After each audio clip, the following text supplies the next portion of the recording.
Good evening, everyone. Happy first day of the week. I gotta admit, I took off last night. I was not emotionally ready to do another lesson. I needed to kind of recenter myself on the emotional side of things. Found out this morning that there are still a couple of congregations that are meeting here in Clarksville, and unfortunately the times they were meeting was about the time that I found out, so I was not able to make it there with the kids today. We did have worship tonight, the kids and I, so that's taken care of, but I'm happy to hear that there are congregations that are still meeting here in Clarksville, and we will be meeting with one of those next week and every week that they're still meeting. So just wanted to clear that while I wasn't on last night. I just wasn't feeling up to it, and I'm feeling a little bit better. Hey wife, welcome aboard. So tonight we're going to continue on. We're going to study Genesis 24. Be reading the King James. Got the ESV up for modern English reference. I got the Hebrew up in case we want to study a specific word. Like I've got the word Rebecca up for that. We're going to be talking about Isaac finding a wife tonight. Again, should be a pretty straightforward chapter. Nothing just like absolutely out of the ordinary. I'm not going to say this is going to go fast though. It's 67 verses. So we might be here for a little bit. Hey Lisa, hey Destiny. So welcome aboard. I'm glad you guys are here. Glad you guys are going to be studying with us. But we're probably just going to do the one chapter tonight. So all right, Genesis chapter 24 and verse 1. And Abraham was old and well stricken in age. Stricken doesn't mean that he was sick or that something was wrong with him. Just that the age itself, the time itself, had really advanced on him. So, and Jehovah blessed Abraham in all things which he said he would. And Abraham said unto his eldest servant of his house, that ruled over all that he had, Put, I pray thee, thy hand under my thigh. So this is the eldest servant. This is kind of like the Joseph of Abraham. You know, remember Joseph was made the second only to Pharaoh in Egypt. And so you have here remember, Abraham's very wealthy. He's basically a nomadic, wandering city-state. Him and all of his cattle, all of his sheep, all of everything that he have, and he's got lots of servants. And then he has Isaac with him. So, hey Doug, welcome aboard. No wife, I'm ignoring you. Not really, but you're not distracted. Hey Mom. So,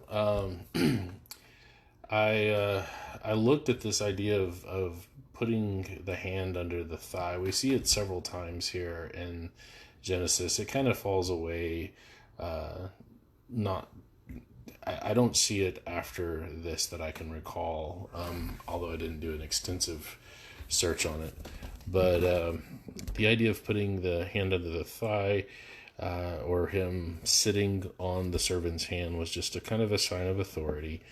And it meant that whatever the servant was going to do, he was going to do to the best of his ability, to kind of lift up his master here.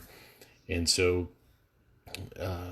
this guy is like, whatever you do, whatever you need me to do, that's what I'm going to do. So verse 3, and I will make thee swear by Jehovah, the God of heaven and the God of earth, that you shall not take a wife unto my son of the daughters of the Canaanites among whom I dwell. So remember, last chapter, these people really respect Abraham. They're the people that he's talking about here, the Canaanites. He's dwelling among them. And they gave him a place to bury Sarah, and he has their respect. He's also very powerful, so it's not like they respect a guy who's weak, but he's very kind. He's very generous. But he's telling the servant, please don't. I want you to go find a wife for my son, but please swear to me that you will not take a wife or find a wife out of the Canaanites. And so he says in verse 4, but you shall go into my country, into my kindred, and take a wife unto my son Isaac. And the servant said unto him, peradventure the woman will not be willing to follow me unto this land. Must I needs bring thy son again unto the land from whence thou came? In other words, what if she's not willing to come here? What if I need to take your son there? Hey, Stephen, welcome aboard. And so Abraham says to him in verse 6, beware that you bring not my son there again. Well, why is he saying that? Why doesn't Abraham why does he not want Isaac to go back to his homeland, even though he wants his wife to come from there? And so verse 7, Abraham answers that. Jehovah God of heaven, which took me from my father's house and from the land of my kinsmen, and which spoke unto me, and that sware unto me, saying, unto your seed will I give this land. He shall send his messenger before you, and you shall take a wife unto my son from there.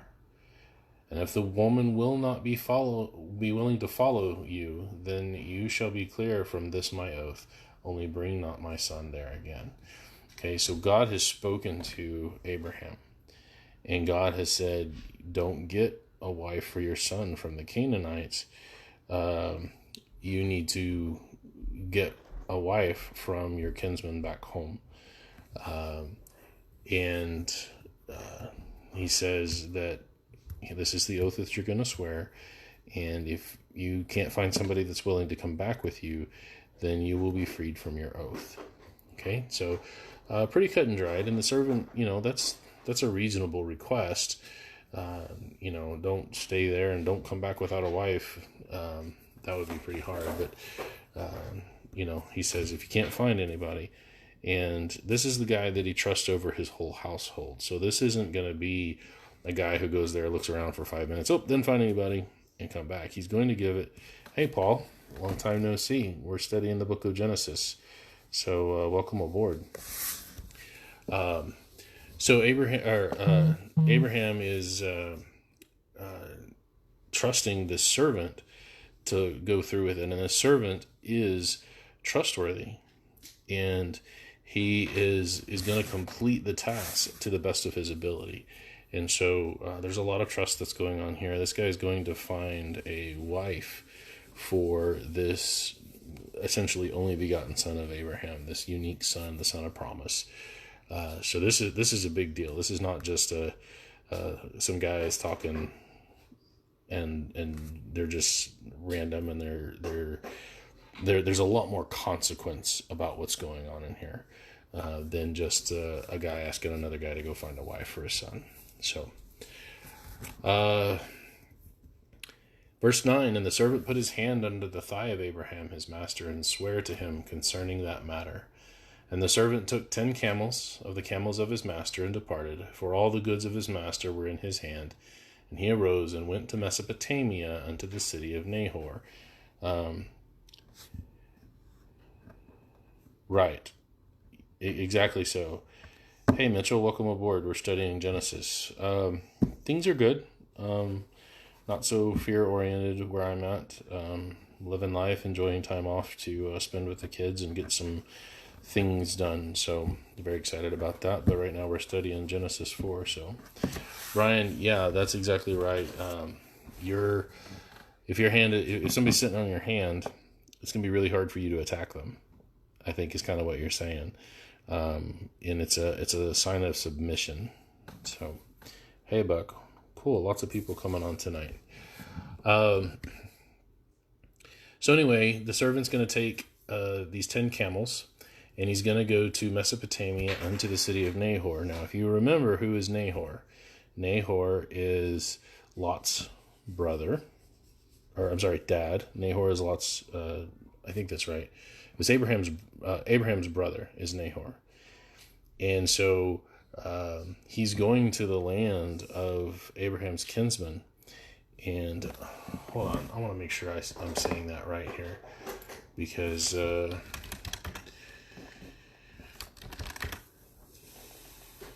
thought Lot was the son of Haran. Now, Haran is Abraham's other brother, and Lot is Haran's son. I said it wrong. So Terah beget Abram, Nahor, Haran, Genesis 11:27. Haran beget Lot. So he takes that nephew. So Lot is a nephew of Abram. Nahor has another child we read about in Genesis 23. Let's see here. Right at the very end of the chapter, remember we said there were some things, or was it 22? I don't know. All the days are running together, all of this COVID stuff going on.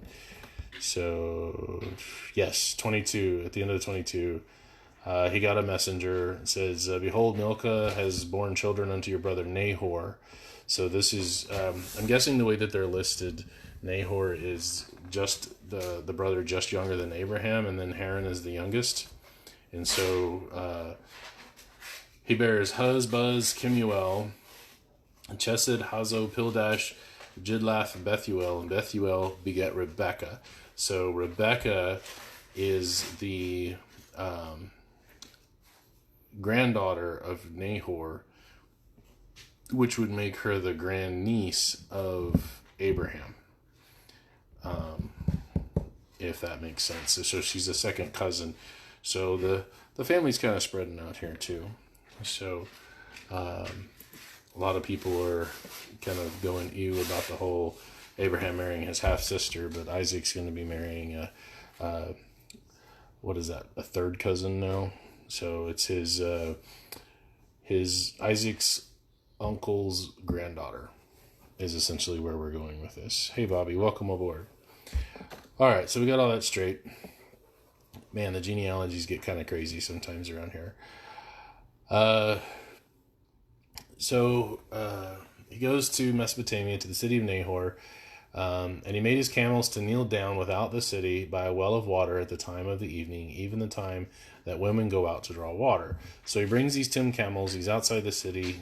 He has the camel sit down, kind of the way that camels do. I don't know if you've ever seen a camel sit before, but they kind of get down on their knees. And it's at evening time, and he's kind of waiting there for the women.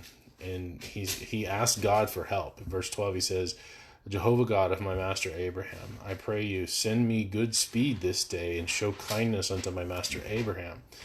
I love that he's praying this way, that he has such a great relationship with Abraham, that he's really wanting to succeed on Abraham's behalf here. It says, behold, I stand here by the well of water, and the daughters of the men of the city come out to draw water. And let it come to pass that the damsel to whom I shall say, let down thy pitcher, I pray thee, that I may drink. And she shall say, drink, and I will give your camels drink also. Let the same be she that thou hast appointed for thy servant Isaac, and thereby shall I know that thou hast showed kindness unto my master. So he's like, God, let this be an easy job. I'm going to ask some of the women to give me a drink. And if one of these women says, here, have a drink and let me get some water for your camels also, let her be the same one that I'm here to find. Okay? So it's not a demand of God. It's not a testing of God. Some people ask God for things. God, if you just give me this one thing, then I'll serve you forever. Well, that's not what this guy's doing. He's not making one of those deals with God, if you will. He's just asking God for a little bit of help, for a little bit of sign, so he can fulfill his oath to Abraham. So, verse 15, it came to pass, before he had done speaking, that behold, Rebekah came out, who was born of Bethuel, son of Milcah, the wife of Nahor, Abraham's brother. Well, there it is. It's all laid out for us. With her pitcher upon her shoulder. And the damsel was very fair to look upon, a virgin, neither had any man known her. And she went down to the well and filled her pitcher and came up. And the servant ran to meet her and said, let me, I pray thee, drink a little water of thy pitcher. And she said, drink, my lord. And she hasted and let down her pitcher upon her hand and gave him drink. And when she had done giving him drink, she said, I will draw water for your camels also, until they have done drinking. And she hasted and emptied her pitcher into the trough and ran again into the well to draw water and drew for all his camels. So what I get out of this is the servant is looking for a woman who is kind, who has a good heart, a woman of a hospitable nature.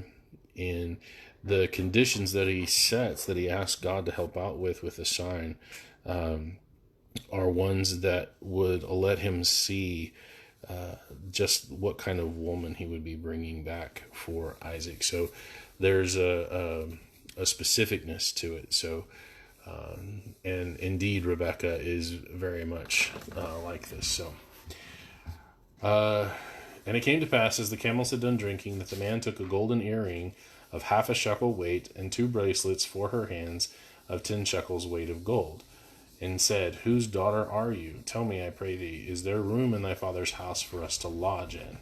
So he's taking this stuff. I'm guessing he's kind of holding it, like preparing to pay for a night's lodging or whatever. And she said, I am the daughter of Bethuel, the son of Milcah, which she bare unto Nahor. And she said, moreover, unto him we have both straw and provender enough, and room to lodge in. The man bowed down his head and worshipped Jehovah, and said, Blessed be Jehovah, God of my master Abraham, who has not left destitute my master of his mercy and his truth. I being in the way, Jehovah led me to the house of my master's brother. So he's basically saying a prayer of thanks. Not only was he able to fulfill his master's oath, he does it pretty much the same day that he gets there. So his service to Abraham and his service to God are rewarded very, he's relying on God, is what he's really done by asking God for this. He's not challenging God. He's not demanding things of God. What he's doing is he is showing his reliance on God. So God honors that and blesses him and helps him fulfill that oath pretty quick. And the damsel ran and told them of her mother's house these things. Now, the word damsel there, first of all, Rebecca is interesting because Rebecca means the ensnarer. So take that for what it's worth. But I want to look up this word damsel here real quick, because if I remember correctly, this is Naara in the Hebrew. And she is damsel, maiden, maid, young girl, young woman. So as far as I understand it, she is, she's fairly young. Not exactly sure how old yet, but maybe 16, 17, something along those lines. So, oh, pretty. I named my name. Oh, yeah, and you wrote your name. So Karis is doing this up here. She drew a picture and she wrote her name. Okay. And she's going to share that with all of you. Thank you. All right, keep going. All right, and Rebecca had a brother, and his name was Laban. Oh, we're gonna hear about Laban. Hey, Tracy, welcome to our study here. We're in the middle of Genesis 24, verse 29. So Rebekah had a brother, and his name was Laban, and Laban ran out unto the man unto the well. And it came to pass, when he saw the earring and bracelets upon his sister's hands, and when he heard the words of Rebekah his sister, saying, Thus spake the man unto me, that he came unto the man, and behold, he stood by the camels at the well. So Laban's out here, and he sees these things, the gifts that his sister got, and so he's like, okay. So he runs out to this guy, and he says, Come on in, thou blessed of Jehovah, wherefore standest thou without? For I have prepared the house and room for the camels. Okay, so Laban knows who Jehovah is, and he understands that this guy is blessed by Jehovah, because this servant has been talking about Jehovah God to Rebekah. And the servant came into the house, and he engirdled his camels, and gave straw and provender for the camels, and water to wash his feet, and the men's feet that were with him. So the washing of feet back in the day, it's a long-standing tradition that one of the signs of hospitality was to wash people's feet. It was a sign of hospitality and of service to those who had been traveling, because, the road gets old and dusty. We don't deal with it as much today, at least not in Western culture. We tend to wear socks and tennis shoes, and of course some people have stinky feet. And if they wear the socks and the shoes, maybe they should wash their feet, but we don't practice the foot washing like they did in the old days. I prefer Crocs, and so my feet are always kind of in the open. But maybe we could bring it back for some people. I don't know. Verse 33, there was set meat before him to eat, and he said, but he said, I will not eat until I have told my errand. And so Laban, who's the guy who's talking here, Laban says, all right, well, go ahead. And so verse 34, he said, I am Abraham's servant. And Laban's going to know who Abraham is. Remember, Abraham was 75 when he left Terah, so it's not like he's an unknown here. Abraham would have been a well-known name, probably also because of his reputation. It's possible. Mom says Rebekah's father Bethuel must have been older and firm. That's why her brother Laban was making the decisions. It's a good observation that Laban is making these decisions. It also may be that he's just the oldest sibling here. If you go back to 22, when we read all of the names that Milcah has borne children unto Nahor, Huz, Buz, Kemuel, and all these other guys. And then Bethuel begets Rebekah. In verse 23, we only hear of Rebekah. We don't hear of Laban. Not sure why that is. Maybe because Rebekah is just the one that Moses writes, because we know she's important later. But it could be that Laban is the oldest son, and so his dad is giving him responsibilities. So that's a good observation, Mom, but we aren't told why Laban is the one that's doing all this. Thanks, Steve. We got another one. You drew another picture? Okay, we'll show everybody your other picture here. So this is Karis. She drew a person and a son, and she drew her name again. So, hey, Kimberly. All right, now I'm going to try to get through this because I've only got 15% of my battery left here. All right, so Abraham's servant is going to explain. And Jehovah has blessed my master greatly, and he's become great, and given him flocks and herds and silver and gold, and men servants and maidservants and camels and asses. And Sarah, my master's wife, bare a son to my master when she was old, and unto him has he given all that he has. So he kind of explains where he's coming from. He explains that Sarah finally had a kid, and that he's here on his behalf. So my master made me swear, saying, you shall not take a wife to my son of the daughters of the Canaanites, in whose land I dwell, but you shall go into my father's house to my kinsman, and take a wife unto my son. And I said unto my master, peradventure the woman will not follow me. And he said unto me, Jehovah, before whom I walk, will send his messenger with thee, and prosper your way, and you shall take a wife for my son of my kindred and of my father's house. Then shall you be clear for my oath when you come to my kindred. And if they give not thee one, thou shalt be clear for my oath. Okay, so he's kind of relating the story. Hey, Whitney, my cousin here. Oh, Stephen said good job on the drawings. Whitney, we're in verse 42 of Genesis 24 right now. And so I came this day unto the well, and said, Jehovah God of my master Abraham, if now thou dost prosper my way, which I go, behold, I stand by the well of water, and it shall come to pass that when the virgin comes forth to draw water, and I say to her, give me, I pray thee, a little water of thy pitcher to drink. Hold on. Please stop. Find something to do. Okay, I'm trying to finish up here. Find something to do. And she say to me, both drink you, and I will also draw for your camels. Let the same be the woman whom Jehovah has appointed out for my master's son. Okay. So Laban's here talking. Hey, Christy. Man, lots of cousins on tonight. The servant's here talking, and he's kind of repeating all of the things that have happened from Abraham sending him on this quest all the way to this point in time. And so he's kind of laying it out, just saying, here's all the things that have happened. In verse 45, and before I had done speaking in my heart, behold, Rebekah came forth with her pitcher on her shoulder, and she went down into the well and drew water. And I said unto her, let me drink, I pray thee.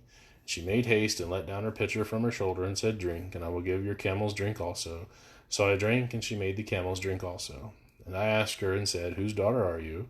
And she said, the daughter of Bethuel, Nahor's son, whom Milcah bare unto him. And I put the earring upon her face and the bracelets upon her hands. And I bowed down my head, and I worshipped Jehovah, and blessed Jehovah God of my master Abraham, which had led me in the right way to make my master's brother's daughter unto his son. To take my master's brother's daughter unto his son. Wow. Now, an interesting point here. Verse 48. The servant says that this is his master's, that's Abraham, brother's, that's Nahor, daughter. But we also know, hey Arthur, welcome aboard. We also know that Rebekah is not Nahor's daughter, it's his granddaughter. And so this word here, daughter, is being used generically, and we see that from time to time. The instance off the top of my head where we see this is in the book of Daniel. Nebuchadnezzar, it says that Belshazzar is the son of Nebuchadnezzar and is the ruler, but it's actually the case that Belshazzar is his grandson.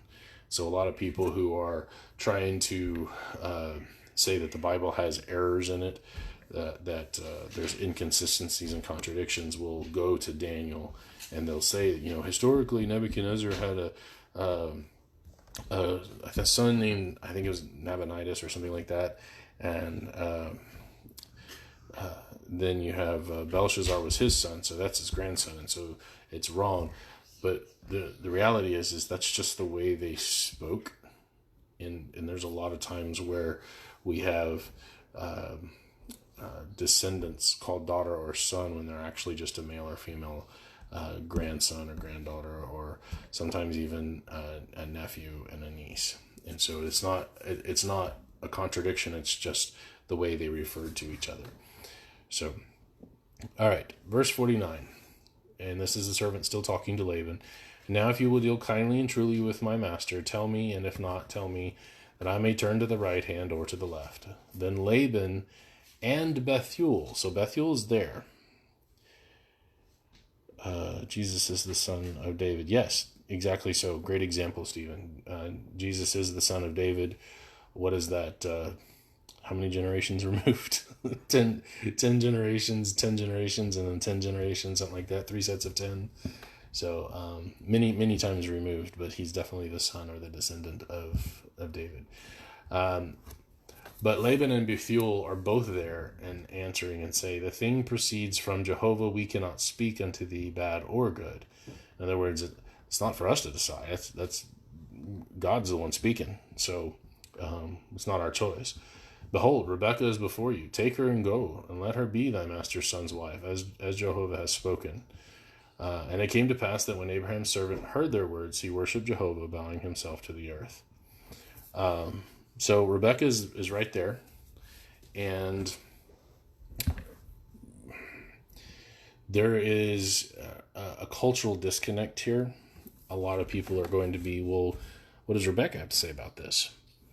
I'm going to suggest to you that we've already seen that Rebekah has a servant's heart, that she is willing to be a servant, and I'm going to suggest that she's hearing all of this about what Jehovah has decided, and that her desire is going to be to serve God above all. And hearing all of this, knowing that this is the plan that Jehovah has for her, she is going to choose to listen and to follow that. And so I think she goes not only without a fuss, but I think she goes joyfully, willing to serve and understanding maybe some of the stories about Abraham and how Jehovah has blessed him, and now she gets to take part in that story. So this isn't the caveman grabbing the hair, dragging her back kind of scene here. This is a conversation that's had with ultimately everybody involved respecting and honoring the wishes of Jehovah God. So however we want to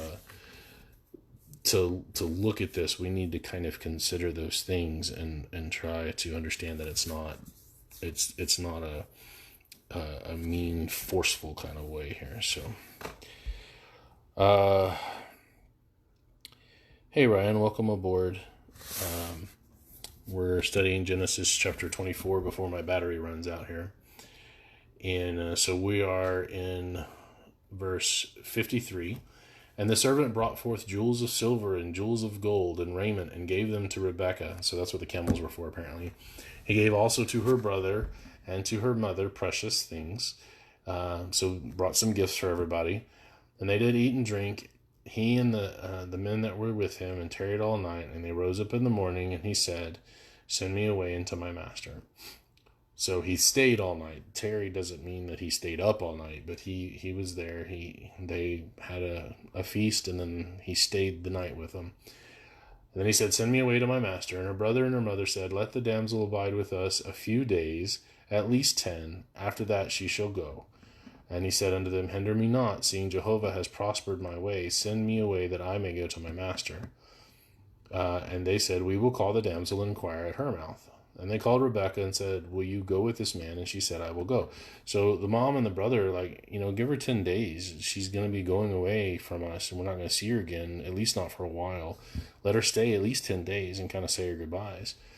And the servant's like, well, I got to go back to my master. I've completed my quest, and I got to go back. Don't stop me from going. And so they said, well, let's ask Rebekah. And so here's where she actually gets to take part in it. And they're like, do you want to hang around here for a few days? Or do you want to go with this guy? And she's like, no, I'll go with this guy. I'm ready to go. So she's definitely willing to go and take part in this. And if y'all want, y'all can read through these comments. Stephen's putting up the genealogy, making the point that Jesus is the son of David and how many generations and stuff. But even though Jesus is called the son of David, there's quite a few generations between. Verse 59, and they sent away Rebekah their sister and her nurse, and Abraham's servant and his men. So her nurse is kind of a lady in waiting, a lady that tends to Rebekah directly. Remember, these people are fairly wealthy people. These aren't peasants in a feudal system. These are fairly wealthy people. So Rebekah has her own servant that goes with her. Let's see, what is that's 59. What does the ESV call her? Nope, still says nurse. So let's look at the original language in verse 59. And Yanach, and that is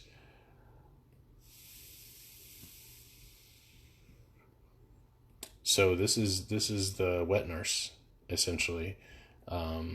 So this is a lady that has kind of raised Rebekah as a personal maid and has been there since she was an infant, probably changed her clothes. Hey Greg, welcome aboard. And has been a part of Rebekah's life for all of it. And so this would have been somebody that was near and dear to her heart, but a servant that could have gone with her in maybe a little piece of home and comforted her in a land of relative strangers. So that's pretty cool. And then, so you have Rebekah, and then the wet nurse, and then Abraham's servant and his men, because he's not by himself. He's got 10 camels. He definitely has other people with him. And they blessed Rebekah and said unto her, thou art our sister, be thou the mother of thousands of millions, and let thy seed possess the gate of those which hate them. So they know of Abraham's blessing. They know how much Jehovah has blessed Abraham, and they know that she's going to take part in this.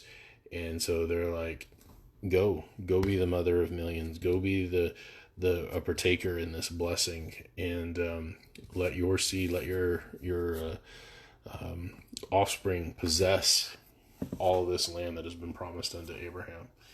So and Rebekah arose, and her damsels, and they rode upon the camels, and followed the man. And the servant took Rebekah, and went his way. And Isaac came from the way of the wall Lahairoi, for he dwelt in the south country.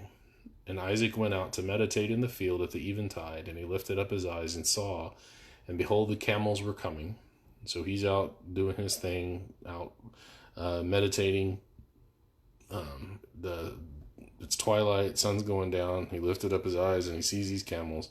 Rebekah lifted up her eyes, and when she saw Isaac, she lighted off the camel, for she had said unto the servant, What man is this that walks in the field to meet us?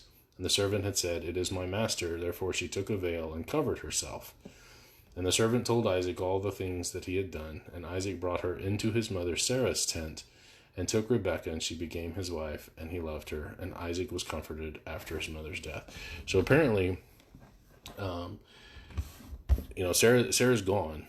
And so this idea that Isaac is bringing her into his mother's tent is he's showing Rebekah, hey, my mother has passed away, and this wasn't too long ago, but his mother's passed away, and Isaac is apparently still grieving over the loss of his mother.